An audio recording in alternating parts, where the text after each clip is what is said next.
The phone rang at 20 minutes to 2 in the morning, and I answered it in the hallway outside my mother's room. Because you learn very fast in hospice not to let a phone go off in there. The area code was Wisconsin. The number wasn't one I knew. A young man's voice said, "Is this Corinne Salas?" "Yes. Ma'am, my name's Junior. I work at the library on Pine Street." The Brown County branch. I was standing under one of those hallway lights they keep dimmed at night, with my mother 9 feet away on the other side of a door. And I said, "Okay. Are you Teddy's mom? And I want to tell you what happened in my body, because it happened before my brain caught up." My free hand went out and flat against the wall. "Yes," he said, "Ma'am, I'm real sorry to call this late.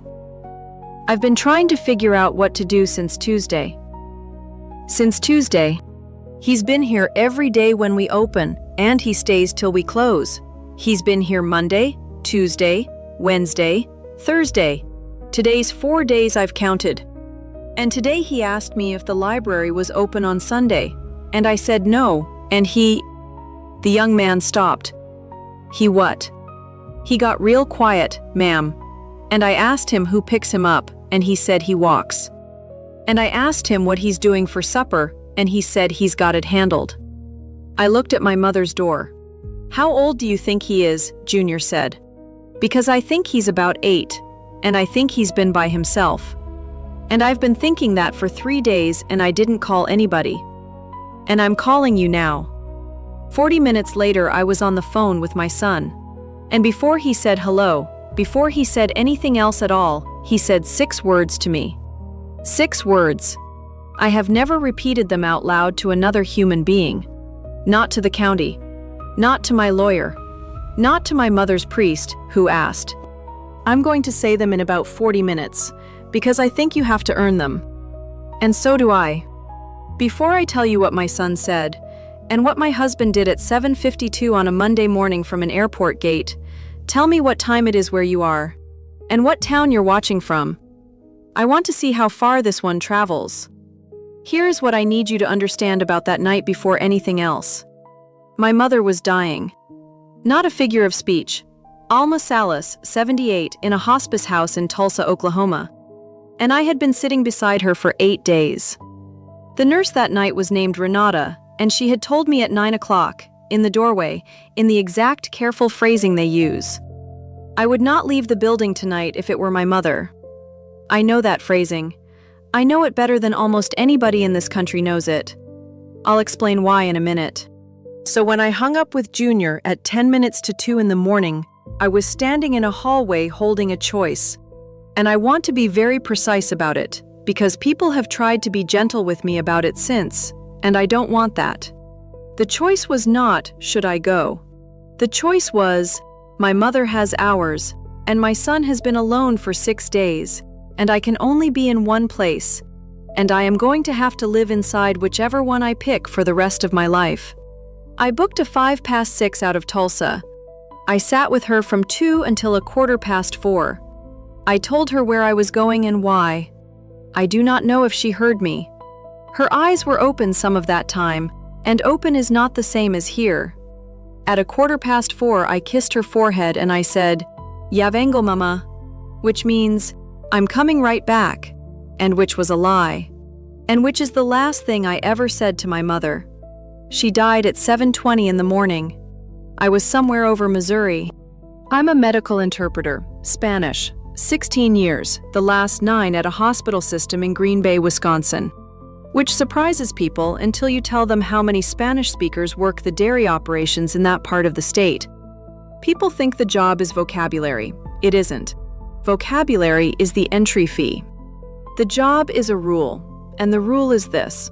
You render exactly what was said, not the meaning, not the kind version, not the version the family can hold. If the doctor says, "We're looking at weeks, not months," you say weeks, not months in Spanish in the same tone, and you do not add one single word. You don't editorialize, you don't advocate. You don't answer questions directed at the doctor. If a daughter grabs your sleeve in the hallway afterward and says, "But what does it really mean?" And they do. They always do. You walk her back into the room and you make the doctor say it again. I have sat on a stool at the foot of a bed and told a 51-year-old man, in his own language, in his own mother's accent, that there was nothing else they could offer him. And I did not soften it, because softening it is not mercy. Softening it is theft. You are stealing the 4 days he had left to decide something. I did not pick this job. It picked me in a room in 2011. My first husband was named Raphael. He was Teddy's father. He was 34, and he had a cancer that started in his colon and was in his liver before anybody said the word out loud in front of us. His English was fine for a job site and not fine for an oncologist. And we had a hospital interpreter, a nice woman, and I want to say clearly that I think she was trying to be kind. But she kept doing this thing. The doctor would say something with a hard edge on it, and she would go into Spanish, and it would come out rounded. Aggressive became strong. We would be treating for comfort became, we are going to make sure you feel good. And Raphael, who was not a stupid man, sat in that room and heard, we're going to make you feel good. And he squeezed my hand. We had 11 weeks. We spent 4 of them planning things. He found out what was actually happening from a first-year resident on a Saturday who did not know that nobody had told him. Just walked in and said it, plain, the way you'd read a weather report. And Raphael looked at me, and this is the part I have not been able to put down in 14 years. He looked at me, not at the doctor, because he thought I had known. I had not known. I want that on the record. But I had been in every one of those rooms, and I had heard strong and comfortable, and I had let it be soothing. And I had not once said the thing I have said in 1,200 rooms since. Can you say that again? And can you say it plainly? Teddy was 2. I sat for my certification 18 months later. So that's the woman standing in a hospice hallway at 20 to 2 in the morning. 16 years of refusing to make things sound better than they are. In a hospital. At work. For strangers. I married Brett Hodge 4 years before any of this. I was 35, Teddy was 4. And I want to be honest about what that felt like, because if I make Brett a monster from sentence 1, then none of this is useful to anybody. Brett is a territory rep for a farm equipment dealer. He is funny in a room. He remembers the names of everybody's kids. He hangs his sunglasses on the back of his collar and forgets they're there, and spends about 11 minutes a week looking for them. He has 2 children from his first marriage. Shay, who was 12 when we married and 16 when this happened, and Bo, who was 7 and became 11. And Brett coaches. That's the thing about him that everybody in that town knows first. Travel baseball, 10 and under, and then 12 and under, 6 years running, 4 nights a week from March to July. He is genuinely, unusually good at it. I have watched him take an 11-year-old who was crying behind the dugout and have him laughing in 90 seconds. He is a wonderful father. He is a wonderful father to 2 children, and it took me 4 years to be able to put those 2 sentences next to each other. I could give you 20 of these. I'll give you one. First Christmas. Teddy was 5. Brett got Bo a bike. Brett got Shay a phone case she'd circled in a catalog, and a gift card. And a note. Brett got Teddy a set of encyclopedias. Not new ones, his own, from when he was a boy, in a box. And honestly, there was something sweet in it. He'd carried those things through 2 moves. And Teddy was 5. He looked at a box of 1982 encyclopedias, and he looked up at me. And here's what I did. In about 4 seconds, before anybody else said one word, I said, "Oh, buddy, those were Brett's, when he was little. He kept them his whole life, and he gave them to you." Teddy's whole face changed. He hugged the box. And Brett, across the room, looked at me over Shay's head with something like gratitude. And I felt good about myself. I did that. Nobody made me do it. It took 4 seconds, and I did it perfectly. And I would do it again about 200 more times over the next 4 years. 16 years of professional discipline. One rule: render exactly what was said. And I went home every night and did the opposite. Brett forgot Teddy's spring concert. I said, he had a dealer meeting run long. He was sick about it. He had not been sick about it. He had not mentioned it. Brett said the kids and meant Shay and Bo. Every time. For 4 years. And I said in my head, he means all 3. It's just a habit. It's just how the sentence comes out. Brett took Bo to the batting cages on a Tuesday, and Teddy asked if he could go, and Brett said, "Next time, bud." And there was no next time. And Teddy asked me in the bath that night if he was bad at sports, and I said, "No, honey, Brett's just trying to give Bo something that's only his, because Bo's been through a lot." Which was true. That's the thing. Every single translation I made was defensible. Every one of them had a real fact inside it. That's what makes it work. A lie you can't defend dies in a week. I was building the other kind. My sister lives in Appleton, 28 minutes. Her name is not important to this story, and I'm leaving it out on purpose because she asked me to. She said something to me in the fall before all this. We were in her kitchen. She said, "Corey, do you know that you do a voice?" "What?" "When you talk about Brett to Teddy, you do a voice." She wasn't being cruel, she was worried. "It's your work voice." I laughed at her. I actually laughed at my sister in her own kitchen. And I said something like, "Okay, thank you, doctor." She let it go. She has never once brought it up since. Not after, not one time. And I think that is the single most generous thing anybody has done for me in my adult life. My mother went into hospice on a Wednesday in April. I flew to Tulsa the same day. Brett had a trip on the calendar, a travel baseball showcase in Orlando. 9 days, 3 teams from the region. And there were college people going to be there. And Bo had made the roster. And Shay was going because Shay goes. And I want to be exact about what was said because this is the fault line. I said, "I'll figure out Teddy. I can ask my sister." And Brett said, "Corey, go be with your mom. I've got him." I've got him. That is the entire transaction. 4 words, in our kitchen, from a man who had never once let me down in a way I couldn't translate. I got on a plane. I'm going to tell you what my son actually did, in order.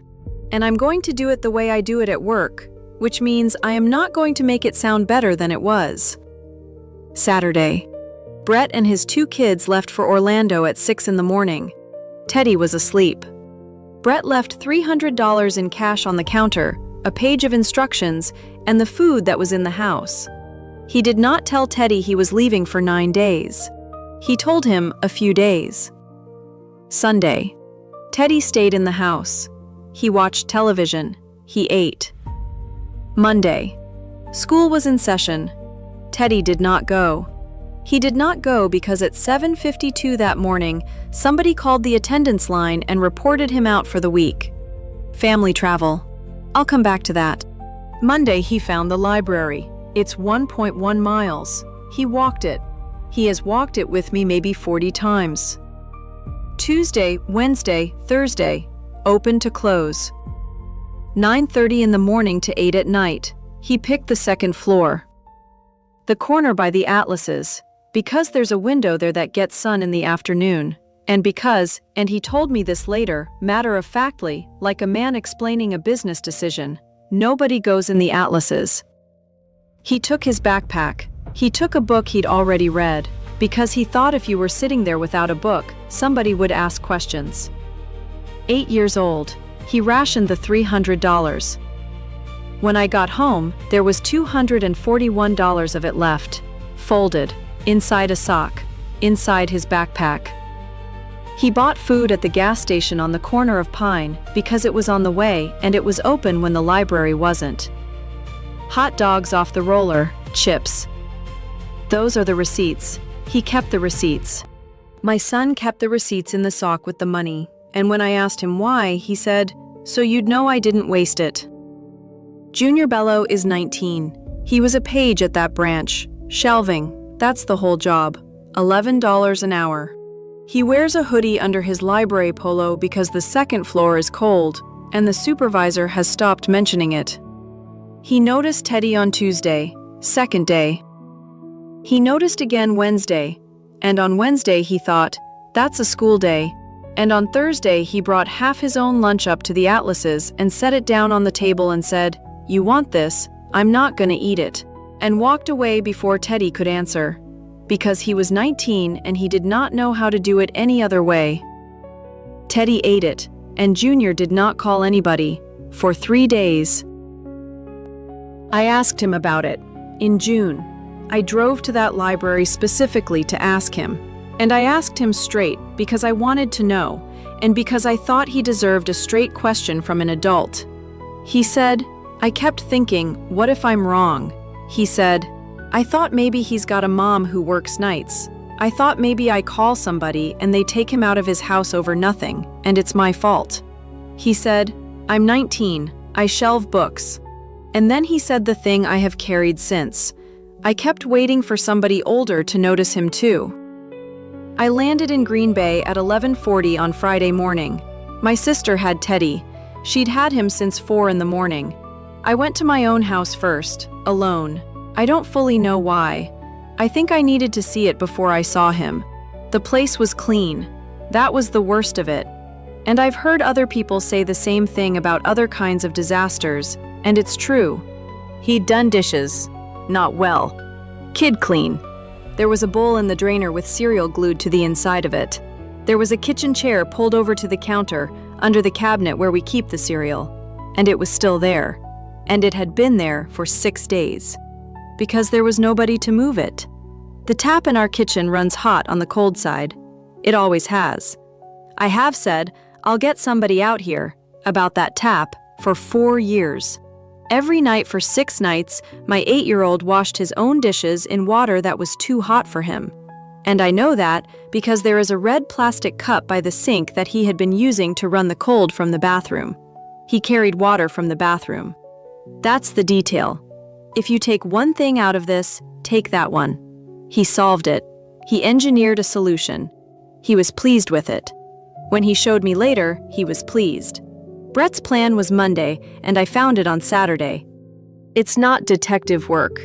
The school's attendance system emails the parent on file when an absence is reported. And I am the parent on file. And the email had been sitting in my inbox for 5 days, underneath 400 messages about my mother. Monday, 7:52 in the morning. Absence reported for Theodore Salas, 3rd grade. Reason, family travel. Duration, full week. Reported by parent or guardian, by phone. 7:52 in the morning. Their flight was 8:50 out of Green Bay. He was at the gate. I want to be careful and exact here, because this is the sentence the whole thing turns on, and I have had a year to get it right. Leaving a child is a failure. It can be panic, or stupidity, or a man who genuinely, catastrophically misjudged what an 8-year-old can do. Calling the school is not a failure. Calling the school is maintenance. It is a man sitting in a plastic chair at a departure gate with a coffee, going down a list, closing the one system in that county that was built to notice. School would have called by Tuesday. Teddy would have been in somebody's office by Tuesday afternoon. He turned it off.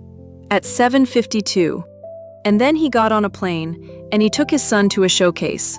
Their flight got in Sunday at 20 minutes to 5. I did not go to the airport. Shay and Bo were there, and I wasn't going to do it in front of them. And I want credit for exactly none of that, because it was the only decent thought I had that whole week. I was in the kitchen. Teddy was at my sister's, his choice. And he asked so fast that it told me something. The garage went up at 9 minutes past 5. Brett came in with a duffel and a tan and a tournament lanyard still around his neck. Hey, he said. And then, because he is not a stupid man, and because the house was too quiet, where's Ted? I said, sit down. I had put 4 things on the table. I thought about it for 2 hours. His instruction sheet, the $241 in the sock, the gas station receipts, and the attendance email, printed. He looked at the table. He did not sit down. Where is he? He's at my sister's. He's fine. Sit down." He sat. "Who was watching my son?" I said. And Brett said, "What are you talking about? He was—" And then he stopped, because he was about to say a name, and there was no name. I watched a man look for a name for about 4 seconds and not find one, and I have never seen anything like it before or since. "He was fine," Brett said. "I checked in." "You called him twice. Sunday and Tuesday. 4 minutes and 2 minutes. He said he was fine. He's 8. Corey, he's mature. He's the most—" He carried water from the bathroom in a cup because the kitchen tap burns. Brett stopped. "For 6 days," I said, "so he could do the dishes." He said the things. I'm not going to give you all of them because they were the ordinary ones. He left food. He left money. He left numbers. It was supposed to be 4 days and the bracket ran long. He'd meant to call my sister. He'd meant to call my sister. He said that one twice. Then I turned the printed email around and slid it across. He read it. And here is where I stopped being able to construct a version of my husband that I could survive. He did not say, "I don't know what that is." He did not say, "That must be a mistake." He said, "That was so nobody made a thing out of it." Present tense, explaining, like I'd asked about a decision at work. "So nobody made a thing out of it," I said. "You know how they are. One absence and it's a whole—" He stopped.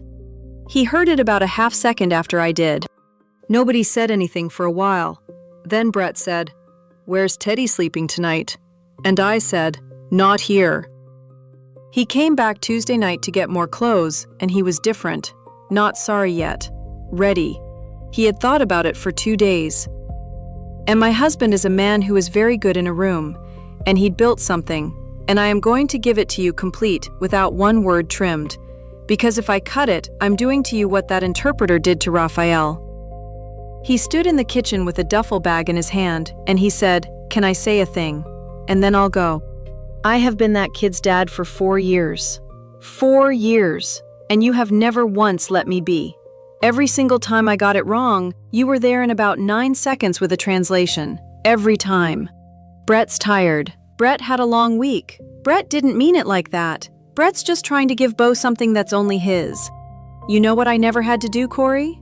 I never had to get better at it. Not once in 4 years, because you did it for me. Before I even knew I'd done anything. I'd come in the room 40 minutes later and the kid would be fine. Fine, and looking at me like I was great. So don't stand there and tell me you found out who I was in April.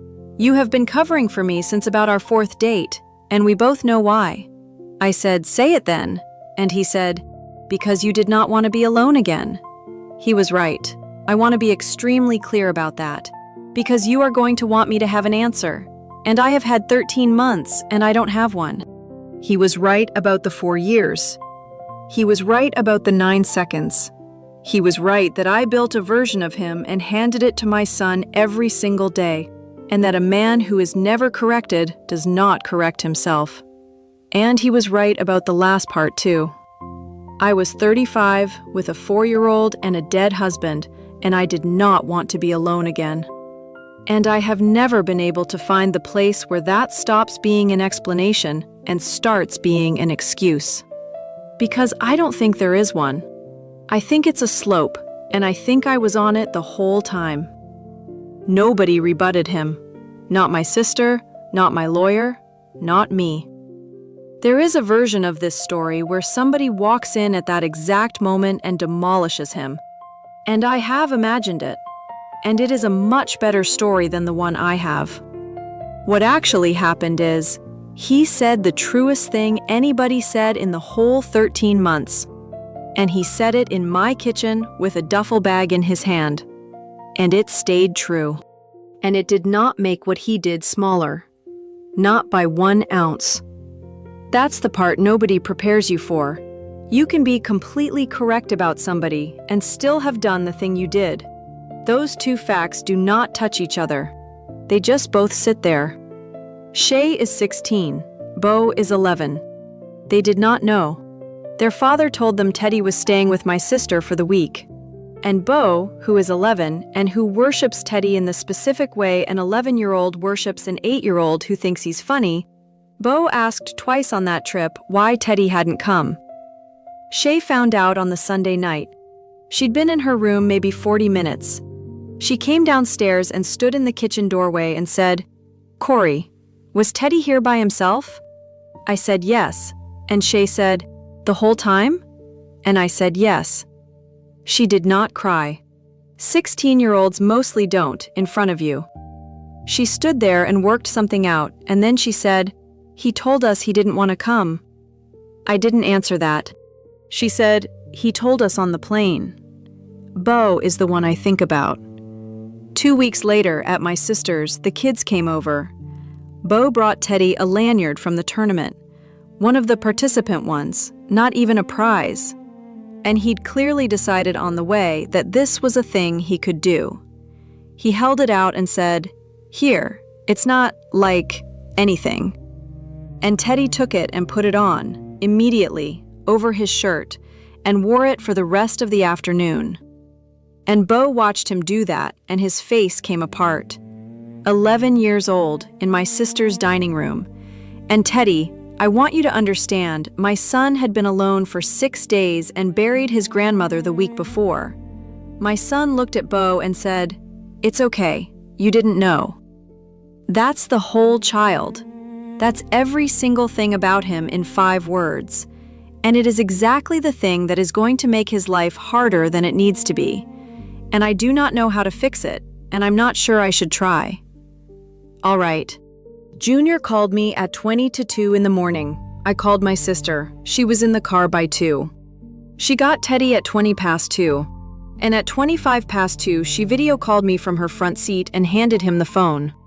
He was in the passenger seat in a blanket. It was 38 degrees in Wisconsin in April at 2 in the morning.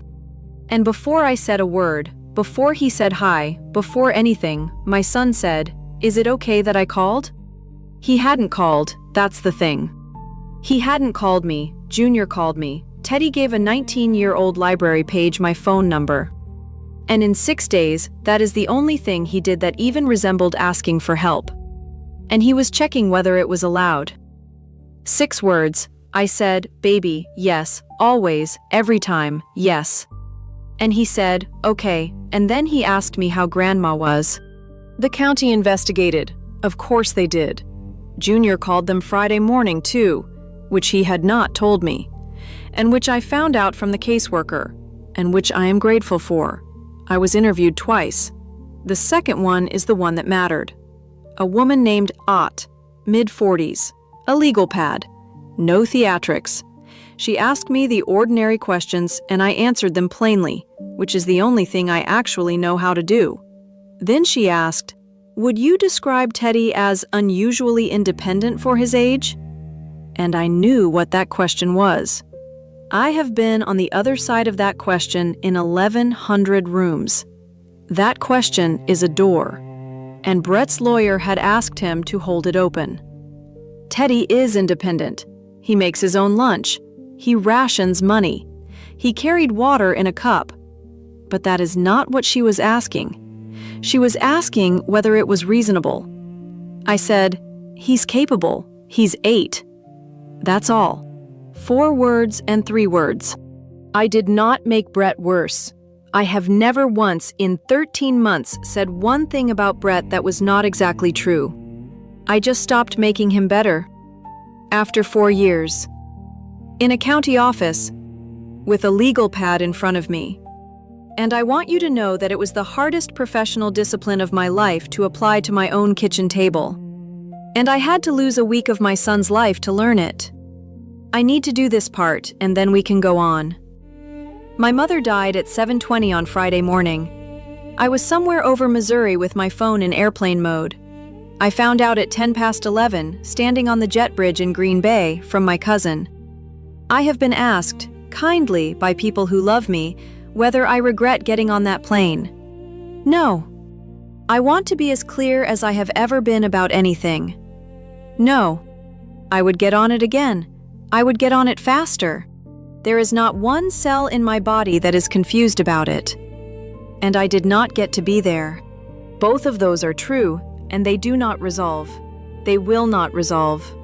I have stopped waiting for them to. The funeral was the following Thursday in Tulsa. Teddy came. He wore a clip-on tie that Junior, I'm not making this up, Junior mailed him. Because Teddy had mentioned at the library that he didn't have one. A 19-year-old kid who shelves books mailed my son a clip-on tie to my mother's funeral. I have his address in my phone under Junior, library. And I send him something every year at Christmas. And he texts back a little praying hands emoji and nothing else. And that is the entire relationship, and I would not change one thing about it. The county made a finding, neglect, substantiated, against Brett. It is not a criminal conviction. That was a separate question, and the district attorney declined it. And I understood the reasoning, and I was angrier about that than about almost anything else. What the finding meant practically? His name is in a state registry for a number of years. He cannot pass certain background checks, including the one the league runs on volunteer coaches. He is not allowed to coach. 6 years, 4 nights a week, March to July.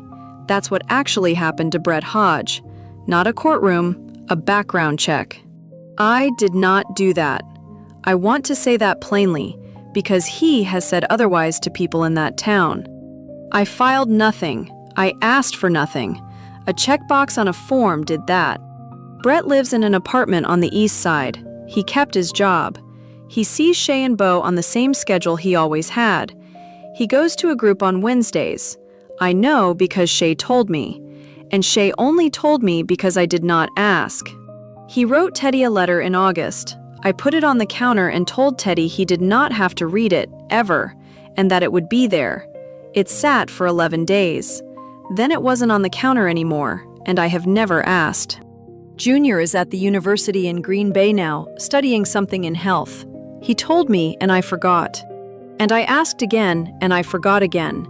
And I'm going to ask him a third time at Christmas. Shay and Bo come to my house about twice a month.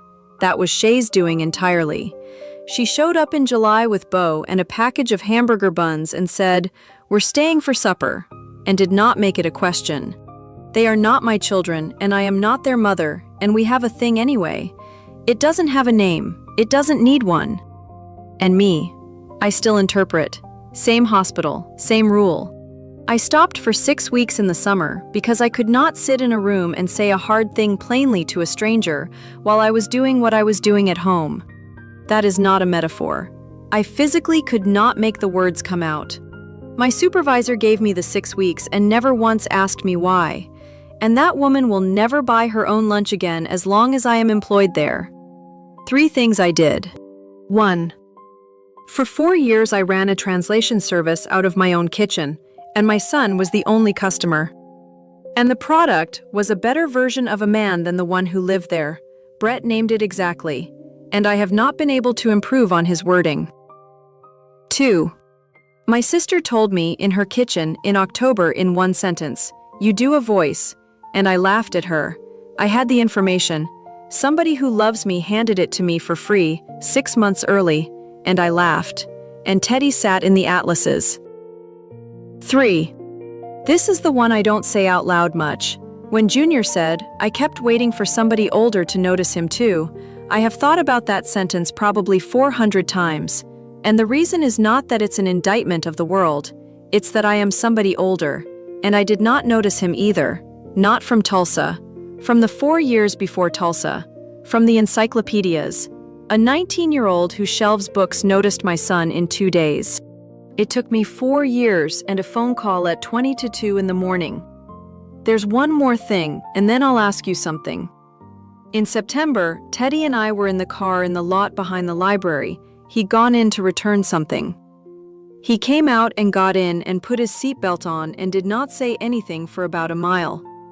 Then he said, "Mom." "Yeah." "When you were at Grandma's." "Yeah." "Did you know?" I pulled over. I want to be honest. I pulled over because I could not drive. Not because I had some parenting instinct about it. I said, "No, I didn't know. Junior called me at 2 in the morning and I was on a plane at 6. And Teddy said, okay. And then, maybe 15 seconds later, looking out the window, I thought maybe you knew and it was okay. I sat in a parked car and understood that for 6 days my 8-year-old had held open the possibility that his mother knew exactly where he was, and that this was simply how it was going to be now, and that he had better not make a thing out of it. He wasn't accusing me. That's what you have to understand. There was nothing in his voice at all. He was telling me a fact about the past, the way you'd mention what you had for lunch.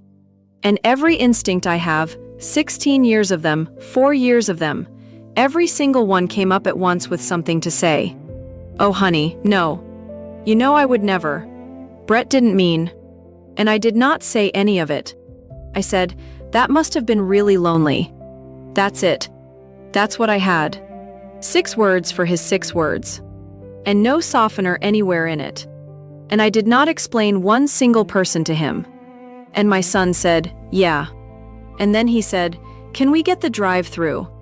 And we got the drive-through. I'm going to say 2 things I believe, and 1 thing I don't know. What I believe. Softening is not kindness. I have known that professionally since 2012, and I have the certification to prove it. And I ran the exact opposite operation in my own house for 4 years. Because at work the person in the room was a stranger, and at home the person in the room was my marriage. You can hold a rule perfectly in the place where it costs you nothing. What I also believe. Brett was right about me, and it changed nothing about what he did. I need somebody to hear that, because I think a lot of people are stuck waiting for permission. You do not have to be blameless to leave. You do not have to win the argument. He can be right about you, and it does not buy him one single one of those 6 days back. I spent about 4 months thinking that if his sentence about me was true, then I had to stay and fix it. That is a trap, and it is a very good one, and it is built entirely out of accurate information. And what I don't know, whether I would have seen it eventually, without the phone call. People want me to say yes. My sister says yes. She says, of course you would have, Corey. You were 3 months from it, I could see it. I don't know. I had 4 years and a very clear warning in a kitchen in October. And what I did with that warning was laugh. So I don't know. And I'm not going to tell you I do, because that would be the kind version. And I've already had one man in my life find out too late that somebody had given him the kind version. Let me ask you honestly, and I'd like the real answer. My mother had hours. My son had been alone for 6 days. I got on the plane and she died while I was in the air. And I would do it again. Would you? And the harder one, the one I can't get to the bottom of. Junior Bello is 19 years old, and he saw my son on a Tuesday, and he called on a Thursday night. 2 days. He thinks he waited too long. He said so, to my face, in a library. Did he? Tell me. I read every one. Everything in this video is fictional, written for storytelling and reflection. If it reminded you of somebody, I hope it reminded you gently. Explaining someone's behavior to a child is not the same as protecting the child from it. And a person who is never corrected has no reason to correct himself. And if you are the one who noticed something this week and you're not sure, call. 2 days is a long time when you're 8.